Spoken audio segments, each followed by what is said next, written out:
Hey Geminis, happy birthday by the way. Looks like today when I'm doing this video we are officially entering into Gemini season. So it's so nice to have you gems out here, right? The gems of the zodiac. That being said, you guys know how these readings go. These readings need not necessarily be for a specific placement, even though that placement, in this case the Gemini placement, is noted in the title. This is a collective reading. So if the messages resonate for you, then chances are it's for you. Of course, use your discernment. If the messages do not resonate with you at this time, I would invite you to take a step back, come back at a later time once the energies have had more of a chance to manifest in your physical, and see whether you can recognize them at that time. All right, if you'd like to work more closely with me, we do pretty much everything at this point. Thanks, guys. Thanks, Spirit Team. Right? And you know exactly where to find me. Just follow the Etsy link, and there I shall be. All right, so let's jump into this message. Gemini, looking specifically at you. All of a sudden, I feel like I needed to zoom right into your heart space, your heart chakra. And I hear the guide saying, forgetting something, which makes total sense. Coming on the heels of the last reading that we just did, the Taurus reading, which is a very practical sign, by the way.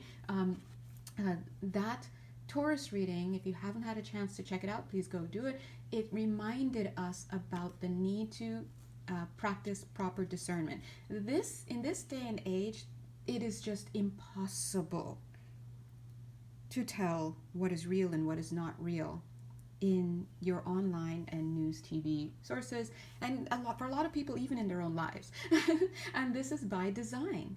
And unfortunately, what people perceive of as true and as backed by nature and science and philosophy and sociology and you know, religion and all sorts of cultural productions over lifetimes, right? It's become so hardened and fossilized as quote-unquote the truth, but people have forgotten that they've been missing a huge chunk. And when I say they, I mean the masses.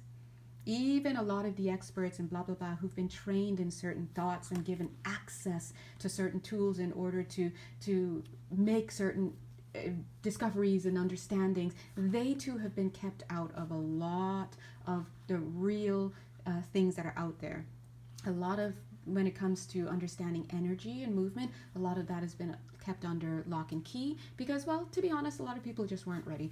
Yes, right? But also because it's too powerful. Because if you really remembered who you were and not who you were, who you are, by design, your true nature, you'd be like, what social contract? What is this? Pay what? You said I'm sick with what? No, that would be a complete, it would just be such a turnaround that so many people here can't even conceive of that kind of reality because they're so steeped in what they think to be true. Those are the ones who need liberation. All of us need quote unquote liberation from whatever levels we are, myself included. Nobody, I don't care who they are, sees everything. We only see to the best of our level of our ability and capacity to see, and also by the dictates of our soul's curriculum, and because that does play a role. If you're here to provide a certain function, then your soul's curriculum and your spirit team are going to make sure that certain things do not interfere with you to the point that certain functions, you know, cannot at least hit the minimum that is needed for here. Although a lot of people do not get to fulfill their soul missions in many ways because of interference. But anyway, that's a larger story for another day. But the point I'm trying to make here is that Spirit is saying, wake up! We know that. But if you're watching this channel, then you are at the point where this is not news to you. What may be news to you is that Spirit is asking you to start to use the heart chakra. You must have an awakened and properly functioning and running heart chakra. This is in order to really get to the next level that you need to get to. And the reason why is because everyone and their mom could have their third eye open. They could be clairaudient, they can have clairsentience, they can be claircognizant, they can have all that. These are just skill sets that we all have, by the way, but to different degrees based on our individual programming and our function by soul design. But just because you have these skills doesn't mean that you're wielding them in alignment with higher frequencies, right? You can be a great orator. We've seen how that's gone awry countless times in history. Okay, let's take a look here. I don't know why what those two cards are trying to say yet, but what I'm trying to say is now is the time to start getting into the modalities. Ooh, I get that. The modalities that are going to speak to the heart chakra as an engine, as a center for flux, and a center for an influx of energy to pass through and then be distributed to the rest of your field. We understand this. A lot of us understand this as the unified chakra, unified field meditation, all of that. But you could sit and practice this on your own, where you sit lovingly with yourself and you see and you envision your heart chakra, and then you see the influx of universal energy, source, creation, all that is, right? That which belongs to every aspect of creation flowing into what? Your chakras. Because your chakras are energy openings, and you have quite a lot around your body, not just a major 7 or 12, depending on what system that you're looking at.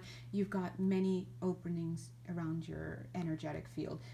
What you want to do is you want to see this high vibrational energy coming in through these chakras. Chakras are basically just the places where universal energy is metabolized and brought into your personal energy field, which we call the aura, right? The human energy field. So see that energy coming in gently, guys. No need to flush ourselves out crazily.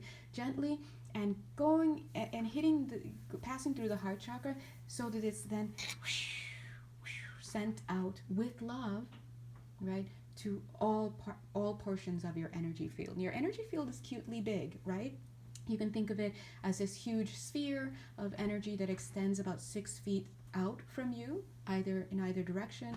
You don't even need to be that specific. Just set the intention that source energy, which is love, flows freely through all of your chakras and unifies you into a state of oneness with love. And as it does that, things are going to pop up. Like, you may get nostalgia, you may have memories of things coming up, you may have emotions surface, you may feel a certain type of way, you may feel a little scared if you scare yourself with it. It's all your own energy, because you are source. But anyway, it's all your own energy coming in to this fragment that you are in this lifetime, that has been, for the most part, cut off from receiving a lot of the love that's already here. Why?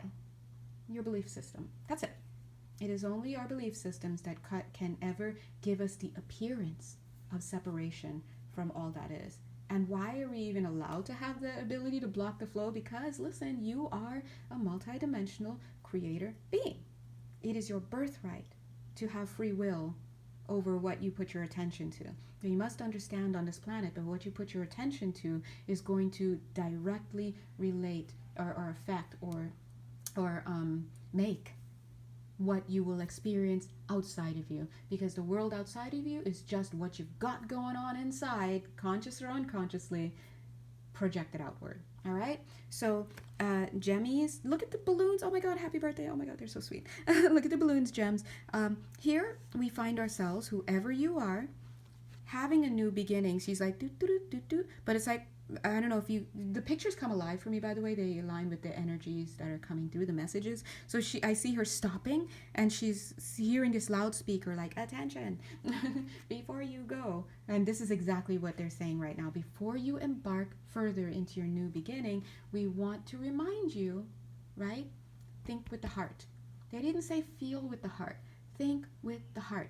What they are actually saying when they say this is that you've got to tend to your energy field, your emotions, your thoughts, your beliefs. All of that are encapsulated within your energy field. So when your friendly local reader and healer, me, hi, sits down with you, lovingly of course, because that's how we roll, that's what we're tapping into. That's what I'm tapping into. I'm feeling these structures in your these mental structures that are in your energetic anatomy. Remember, what you think, what you believe, makes structures in a non-physical field, and they make structures in the physical field, except you will experience those physical field structures as things, people, right? As objects. That's why we say thoughts are things. So if you are going to be having these fear-based beliefs and programming, self-denying thoughts, self-doubt, critical judgment, all of that stuff, poverty consciousness, martyrdom consciousness, the whole 9 yards, unresolved trauma, the whole 10 yards, you are only going to make that in your physical, because you're literally just projecting what's inside of you outside of you.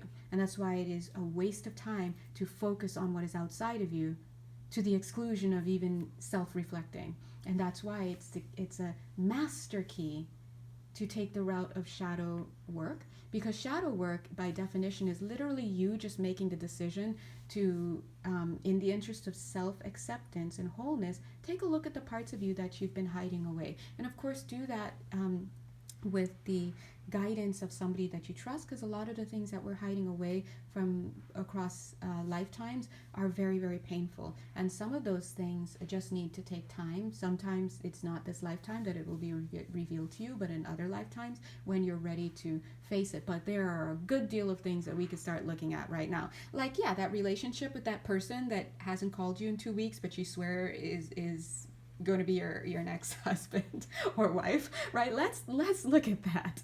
The breadcrumbing that happens not only in your relationships, but also at work with work assignments, and also in your family when people don't pay you attention and they only give you information that you need to know when you need to know it because they don't value you, right? These are universal things that you can start to look at in your life that you may be choosing for many reasons, which you can get in touch with. And these are the things that are reflecting, that are actually built upon structures, non-physical structures in your field. And that's why we can see them easily once we tap into your energy field. And guess what? If we don't resolve those, guess what they become in the physical? Illness, mental disturbances, accidents, missed opportunities, low quality frequency people in your life, all sorts of stuff, because you can get anything in low frequency, mid frequency, or high frequency. You will get that husband or wife in any one of these three. The question is, which one would you rather have, right? And that relates directly to your energy, the quality of your energy field in any given now moment. So Gemini, wow, why are they giving all this information? This makes sense because I'm saying Gemini, but these are, again, collective readings. And so I would invite you to watch all of them. But this makes total sense because what did we say in the May 2024 reading? The month of May 2024 has a major focus on what? Divine intervention. So here we are bringing out these friendly reminders. Friendly reminders will come from the heart. This is what they're reminding us. You must tap into the heart. When you do your best to clear your energy field, what you're doing is literally throwing out the toxicity, the things that are dense in your field that bring down your vibration. And when you do that, your vibration rises, and guess what happens? Then you are better able to align with higher frequency energies, which will bring you into the probability of aligning and shifting into higher frequency timelines, which will have better experiences. So if that is your interest, get into the heart space, do your self connections, work with your higher self, which is just you, but from a higher vantage point so it can see everything and the dimensions below it, including this third dimension. And when you do that and you start to drop off these lower frequencies, aka healing your mindset around these things. It's only the mind that's the issue here because you're just pure consciousness, right? So when you heal your mindset about these things, you accept yourself, you move through resolution after resolution, what you're doing is you're changing the desires in your energy field. You will no longer be in alignment with lower frequency things. Lower frequency things will start to give you the ick. You don't know why, but you don't want this job because it's icking you, because you've lost the appeal for it, because you're doing the healing work. So Jennies, and whoever you are, let's get back out there and do your best.